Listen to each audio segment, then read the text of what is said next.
When I bought my remote mountain cabin, it's miles from the nearest paved road and well outside any HOA jurisdiction, I thought I'd finally escape the endless petty rules and harassment that plague so many neighborhoods.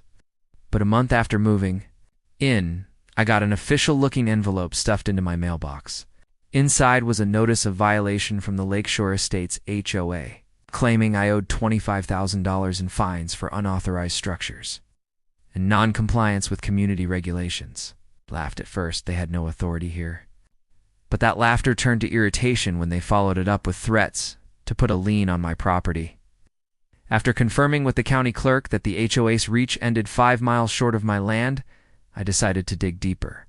I discovered they'd been sending similar fraudulent notices to other rural homeowners, hoping people would just pay rather than fight.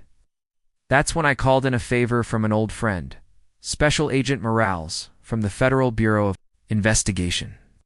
Morales and his team were already looking into reports of HOA boards across the state overstepping their authority, and my evidence fit perfectly into a growing federal case. We set a trap. I scheduled a payment drop-off at my cabin, telling the HOA's treasurer I'd be there with the money in cash. Sure enough, on the appointed day, the treasurer showed up with 2 board members, rubbing their hands like they were about to hit the jackpot. They didn't notice the 2 unmarked SUVs parked discreetly under the trees or the agents inside, recording every word. As soon as the HOA reps tried to hand me a fake release of lien form in exchange for the cash, the agents moved in.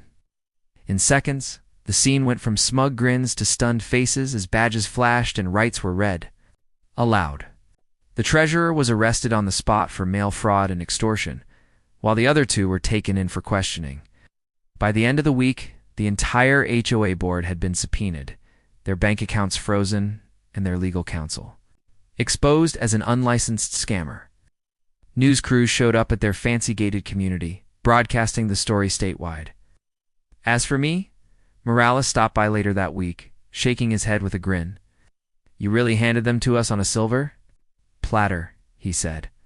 "I just told them it was the least I could do for my neighbors, and for anyone else tired of being bullied by people who think a title on a letterhead makes them untouchable out here. I've got my land, my cabin, and now, the satisfaction of knowing they'll never try that stunt again."